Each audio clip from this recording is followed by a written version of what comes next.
The skeleton was found sitting upright on a cliff ledge 2,000 feet in the air. But here's what made no sense. No human being should have been able to climb that high. The rock wall was completely smooth, with no way up or down. Yet there it was, still wearing a climbing harness with the name Torres stitched on the front. But when investigators examined the skeleton more closely, they discovered something that would change everything about the case. The bones weren't old and weathered like you'd expect after 7 years on a mountain. They were clean, almost perfectly preserved, as if they had been placed there recently, and wrapped around the rib cage was a handwritten note that simply read, "Emma is still up here. Keep looking." A note written in David Torres's handwriting, on paper that hadn't even existed 7 years ago.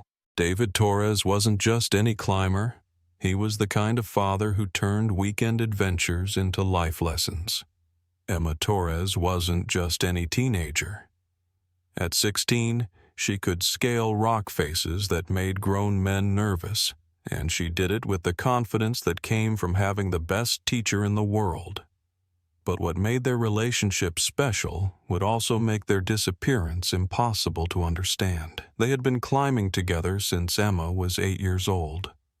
What started as simple hikes had grown into serious expeditions to some of the most challenging peaks in Colorado. David owned a small outdoor gear shop in Boulder, and Emma practically grew up between climbing ropes and camping equipment. The Torres family was legendary in the climbing community. Other climbers would stop David for advice about routes and safety techniques. Emma had earned her own reputation as the teenager who could make difficult climbs look easy. What everyone remembered most wasn't their skill. It was how much they enjoyed each other's company. While other parents struggled with teenage rebellion, David and Emma were best friends who happened to share the same last name. "Most kids her age want nothing to do with their parents," David's wife Maria would tell friends. But Emma would rather spend her Saturday climbing with her dad than anywhere else. His peak wasn't the tallest mountain in Colorado, but it was famous among serious climbers for its challenges and stunning views. More importantly, it was the mountain that would change everything. "Today's the day, kiddo," David said over breakfast, spreading butter on toast while Emma packed their gear. "Devil's Peak has been waiting for the Torres team," Emma grinned. She loved it when her dad called them a team. She had no idea these would be some of the last words she'd ever hear him say normally. They loaded their truck with ropes, helmets, harnesses, and enough food and water for what should have been a day-long adventure. David did his usual safety check, going through their gear piece by piece, while Emma rolled her eyes good-naturedly. "Better to spend an extra 10 minutes checking our gear than 10 hours stuck on a mountain," David always said. He couldn't have known that all the safety gear in the world wouldn't protect them from what was waiting on Devil's Peak. By 7 a.m., they were driving through the Colorado mountains toward their destination. Emma had her feet up on the dashboard, eating a granola bar and pointing out landmarks from previous climbs. David drove with one hand on the steering wheel, telling stories about famous climbers who had tackled the mountain before them. The first recorded climb was in 1923, David explained. A guy named Thomas Harrison made it to the top using equipment that would terrify modern climbers. No safety ropes, no helmets, just pure determination. Emma laughed. "Sounds like he was either very brave or very stupid." "Maybe both. That's probably true for most of us who do this." Neither of them realized how prophetic those words would become. They reached the base of Devil's Peak at 8:45 a.m. The mountain rose in front of them like a massive stone wall, its peak disappearing into morning clouds. Emma stood next to their truck and tilted her head back, trying to see the top. "It's bigger than I expected," she admitted. David put his arm around her shoulders. "That's what makes it interesting. Ready for an adventure?" "Always." But the adventure they were about to begin would be unlike anything either of them had ever imagined.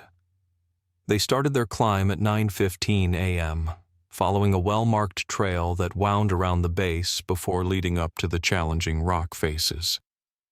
David took the lead, as always, with Emma following about 20 feet behind. They moved at a steady pace, pausing occasionally to check their route. The morning was perfect for climbing. Cool air, clear skies, and just enough breeze to keep them comfortable. Emma chatted easily with her father, pointing out interesting rock formations and asking questions about climbing techniques. Everything felt routine. Everything felt safe. Everything felt exactly like the hundreds of climbs they had done together before. That's exactly what made what happened next so impossible to explain. At 11:30 a.m., they reached what climbers called the first platform, a wide ledge about 800 feet up that offered spectacular views of the valley below. This was where most casual hikers turned around, satisfied with reaching the platform and taking photos. But David and Emma were just getting started, and that decision would lead them into a mystery that no one has been able to solve. "From here, it gets interesting," David said, checking his climbing harness and adjusting their ropes. "The next section requires some real rock climbing. You ready for that?" Emma was already putting on her helmet. "Lead the way, old man." David laughed. "Old man? I'll show you who's old when you're struggling to keep up with me." Those playful words would be among the last normal conversation anyone would ever hear from either of them. They began the technical portion of their climb at noon, working their way up rock faces that required careful placement of hands and feet, constant attention to safety ropes, and complete trust in each other's abilities. This was the kind of climbing that separated serious mountaineers from weekend hikers. Emma moved with grace and confidence that came from years of practice. She knew exactly where to place her hands, how to distribute her weight, and when to trust her father's guidance from above. Everything was going exactly according to plan, which made what happened next even more impossible to understand. At 2:47 p.m., David made his last radio check-in with the local park service, as required for all technical climbs in the area. "This is David Torres, permit number 4471. Emma and I are about halfway up Devil's Peak, making good time. Weather is perfect. Estimated summit time around 4 p.m., back to base camp by 6. Everything looks good up here." His voice was confident, relaxed, completely normal. There was nothing in that transmission to suggest anything was wrong. But within 3 hours, both David and Emma Torres would vanish completely, beginning a mystery that would puzzle investigators for 7 years. When search teams finally found evidence of what happened to them, the discovery would be so impossible that it would force everyone to question everything they thought they knew about Devil's Peak. The mountain was about to reveal a secret that would haunt rescue workers for years to come, and the skeleton found 7 years later would be just the beginning of a mystery that gets stranger with every piece of evidence uncovered. When David Torres missed his 6 p.m. check-in time, the Park Service waited exactly 1 hour before beginning their emergency protocols. Missing climbers weren't unusual at Devil's Peak, but missing climbers with David's experience level were something else entirely. But what they found during the search would make this case unlike anything they had ever seen before. Park Ranger Sarah Mitchell was the first to respond to the emergency call. She had been working mountain rescues for 12 years and had developed a sixth sense about which missing person cases would end well and which ones wouldn't. As she drove toward Devil's Peak in the gathering darkness, she had a feeling this wouldn't be one of the good ones. Something about the Torres case felt different from the start. and that feeling would prove to be more accurate than she ever wanted it to be. Mitchell reached the base camp at 7:30 p.m. and immediately noticed David's truck still parked exactly where they had left it that morning. The vehicle was locked, but she could see their extra gear still neatly arranged in the back seat. Water bottles, extra clothing, emergency supplies, everything a responsible climbing team would bring for a day trip. Everything except the people who were supposed to be using it. "Experienced climbers don't just disappear," Mitchell radioed back to headquarters. "Something's wrong here." She had no idea how wrong things really were. The initial search team reached the first platform at 9 p.m., using powerful flashlights to examine the area where David and Emma should have been climbing earlier that day. What they found there would be the first in a series of discoveries that made no logical sense. David and Emma's climbing ropes were still anchored to the rock face, exactly where they should be for a team preparing to ascend to the more technical sections of the mountain. But the ropes weren't frayed or cut. They weren't tangled or damaged. They were simply empty. It was as if David and Emma had vanished while still attached to their safety lines. "I've never seen anything like this," said Marcus Chen, the lead search and rescue coordinator who had been called in to oversee the operation. "When climbers fall or get into trouble, you find evidence. Damaged equipment, disturbed rock, something that tells you what happened. But at Devil's Peak, there was nothing. No signs of a struggle, no evidence of equipment failure, no indication that anything had gone wrong during what should have been a routine climb. The only thing they found was more mysterious than finding nothing at all. Wedged into a crack in the rock face, about 50 feet above where the ropes ended, search teams discovered Emma's bright pink water bottle. It was the same bottle her father had filled for her that morning, the same bottle she had been carrying in her backpack during their climb. But here's what made no sense. The bottle was wedged into a crack that was completely inaccessible from the climbing route David and Emma had been following. To reach that spot, they would have had to leave their planned path and free climb up a section of smooth rock that even experienced mountaineers would consider extremely dangerous. And Emma's water bottle wasn't just sitting there like it had been dropped or thrown. It was carefully placed, wedged securely into the crack as if someone had deliberately put it there for others to find. As the search expanded through the night and into the following day, investigators began piecing together a timeline that made their disappearance even more puzzling. David's last radio transmission had been made at 2:47 p.m., when he reported that they were halfway up the mountain and making good time. But other climbers who had been on Devil's Peak that same day told a different story, and their accounts would add another layer of impossibility to an already baffling case. A group of rock climbers from Denver reported seeing two people matching David and Emma's description much higher on the mountain than they should have been able to climb in the time since David's radio call. According to their estimates, the father and daughter they observed were at least 1,500 feet above the point where David had reported their position just 2 hours earlier. "It would take an experienced climbing team at least 4 hours to cover that much vertical distance on Devil's Peak," explained climbing expert Jennifer Walsh, who was brought in to consult on the case. "And that's under perfect conditions with no delays or difficulties." The timeline simply didn't work. Either David had lied about their position during his radio call, or two people matching their exact description had somehow climbed faster than humanly possible. But the witness accounts got stranger.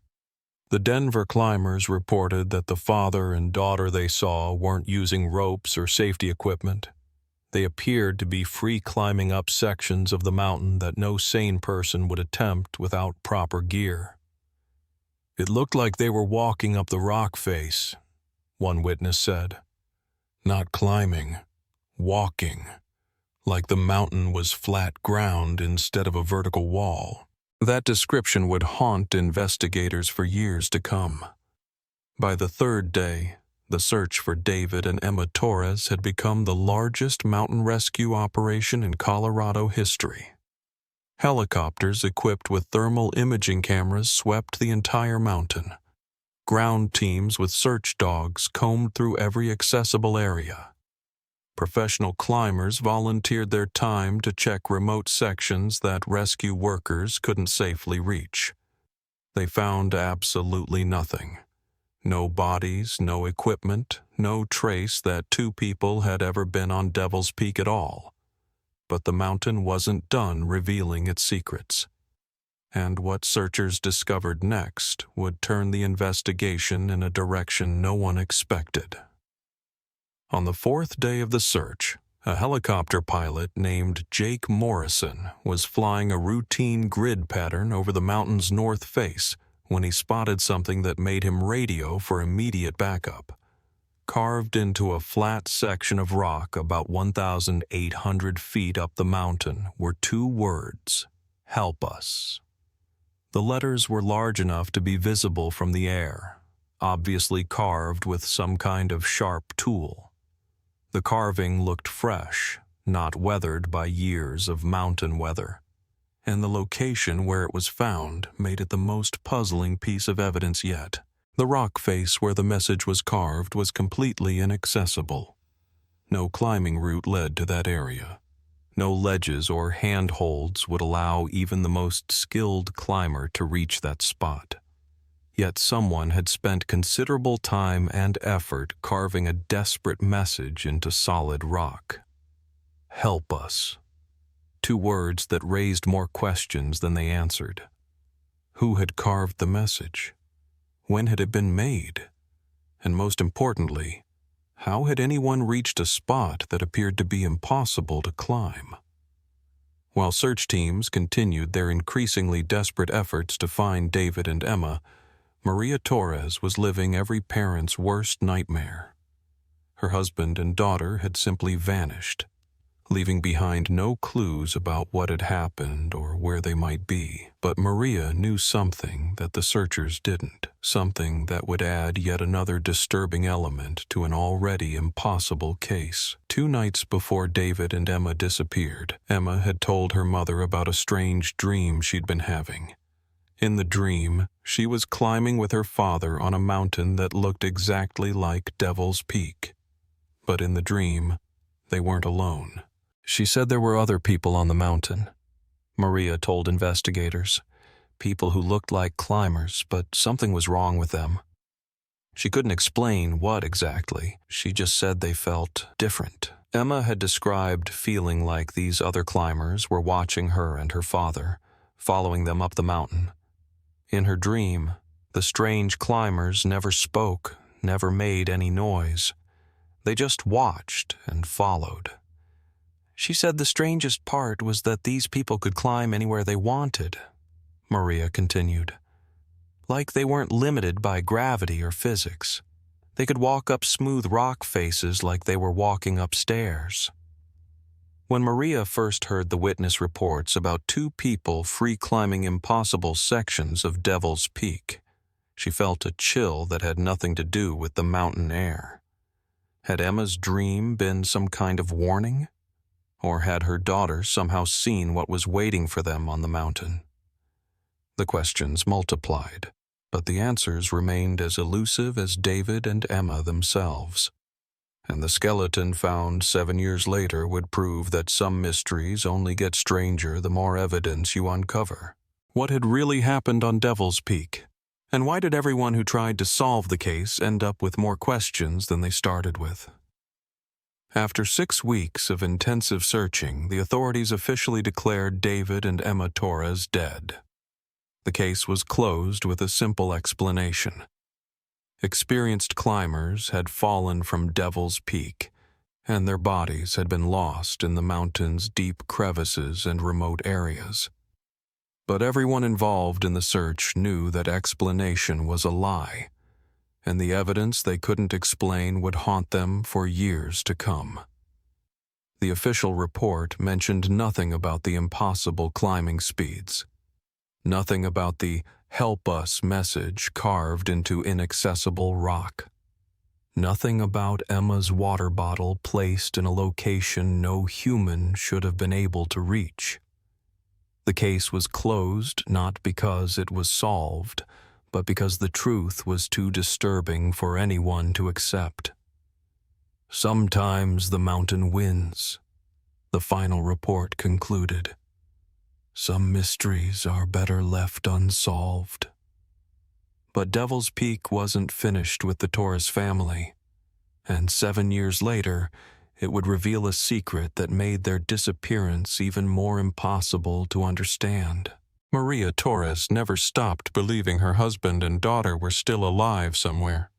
While the world moved on and the Torres case faded from news headlines, she continued organizing private search parties and hiring mountain guides to explore areas of Devil's Peak that official teams had missed. Every summer, she would return to the mountain, hoping to find some trace of David and Emma. Every winter, she would spend months planning the next year's search, studying maps and weather patterns, refusing to give up. Her friends and family tried to convince her to move on, to accept what had happened, and start rebuilding her life.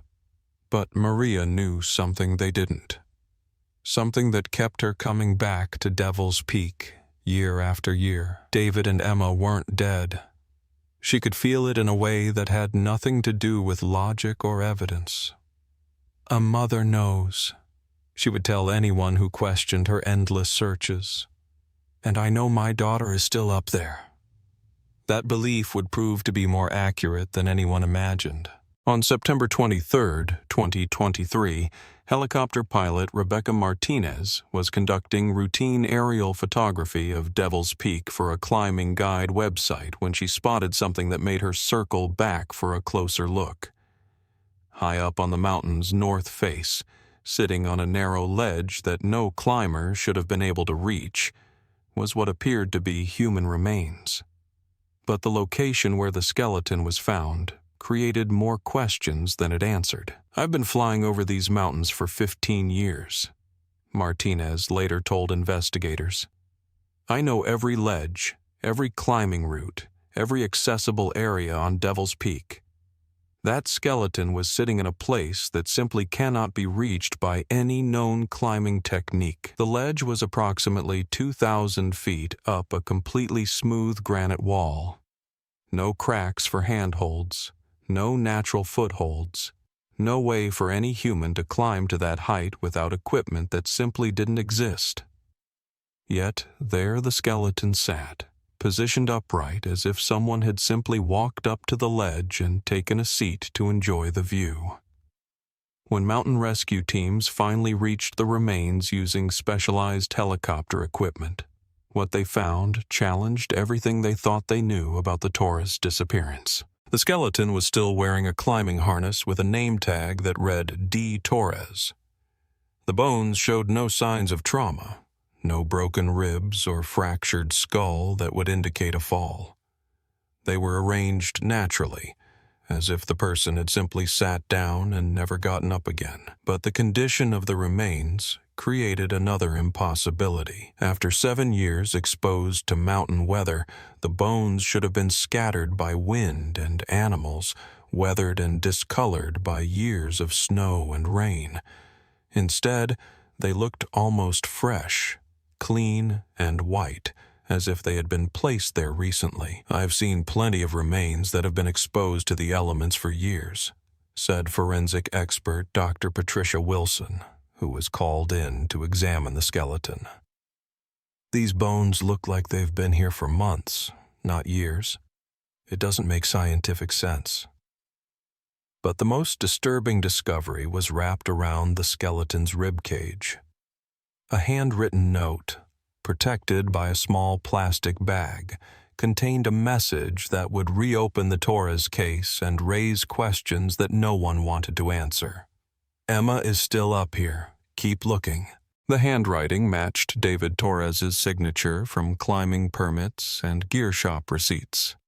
But the paper the note was written on hadn't been manufactured until 2019.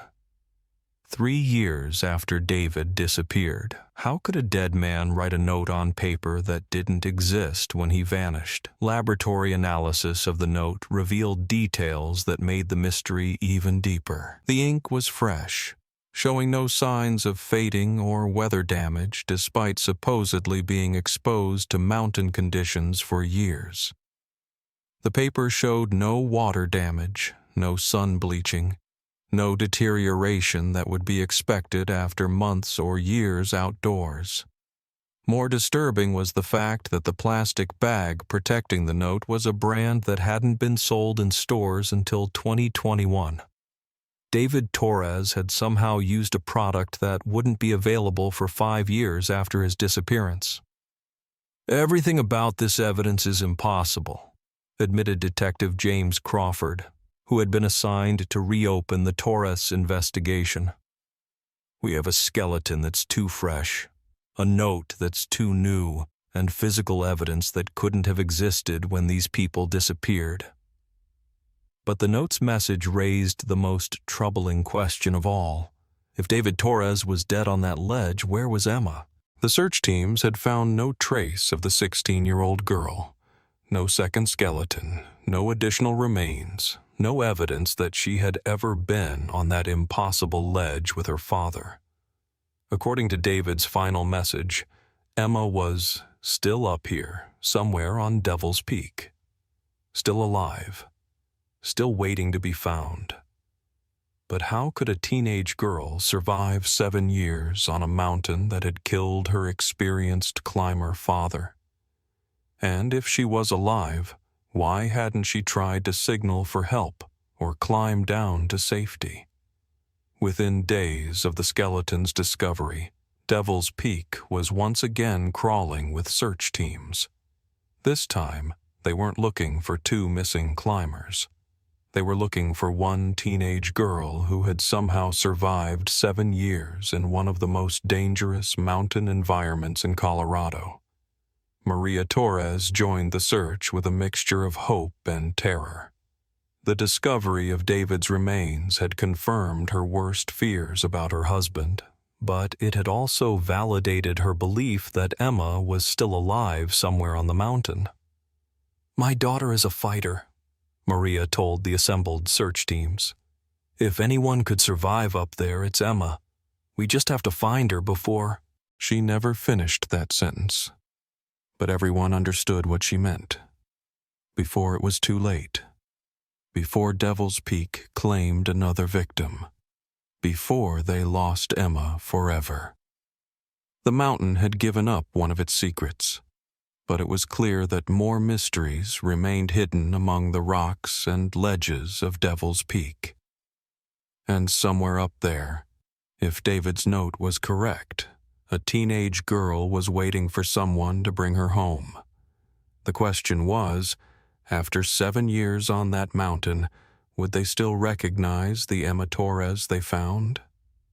The renewed search for Emma Torres began with state-of-the-art equipment and determination that had been missing from the original investigation.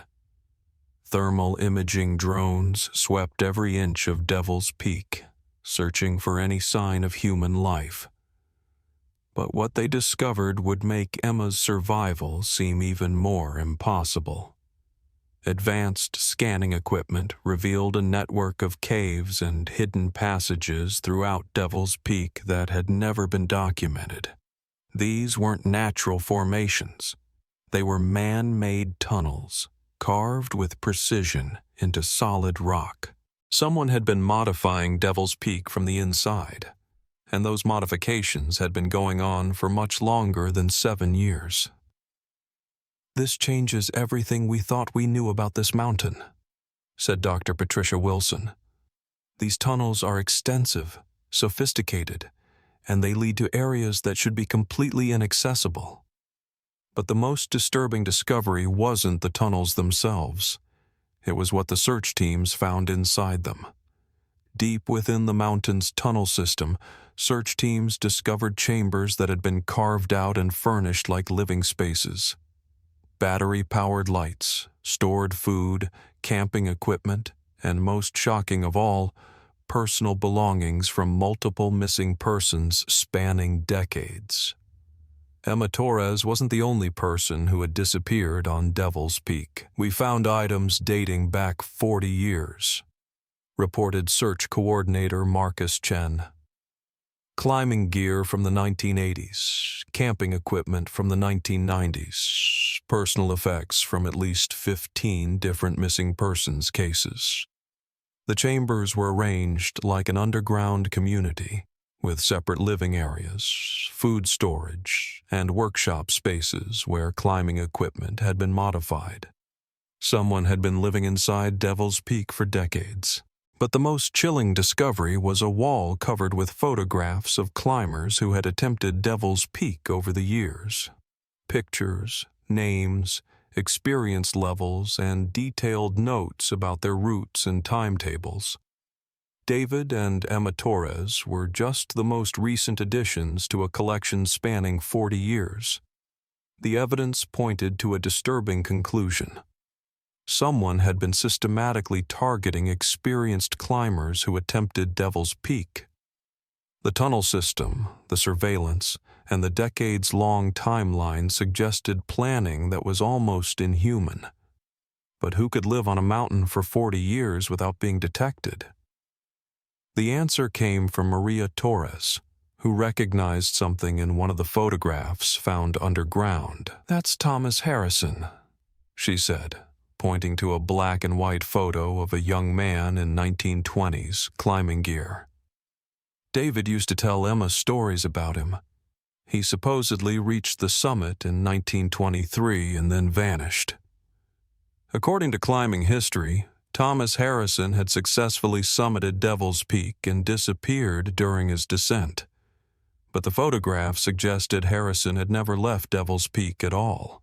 This photograph was taken with modern equipment, not 1920s technology, confirmed Dr. Jennifer Walsh. But the man looks exactly like historical descriptions of Harrison. The impossible timeline suggested that Thomas Harrison had somehow survived on Devil's Peak for over a century, building his underground network and collecting other climbers. But how could any human being survive alone on a mountain for 100 years? Analysis of the chambers revealed someone had been living in the tunnels as recently as weeks before the search teams arrived. Fresh supplies, recently used equipment, and most disturbing of all, a journal written in Emma Torres's handwriting. The journal entries span 7 years, documenting her life in the underground community. But they also revealed Emma hadn't been alone. "He says I can never leave." One entry read, "That the mountain chooses who stays and who goes. Papa tried to leave after the first year, but something happened to him. Now he just sits on the ledge and stares. He doesn't talk anymore."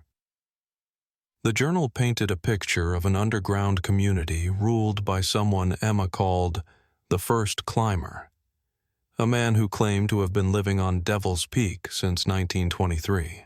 According to Emma's entries, David Torres had tried to escape multiple times during their first year, but each attempt had resulted in punishment that eventually left him in the state where his skeleton was found. "The first climber says Papa is an example," Emma wrote. "Anyone who tries to leave gets to spend time thinking about their choices. Papa has been thinking for 6 years now." But the most recent entry, dated 2 weeks before the search teams arrived, sent chills through investigators.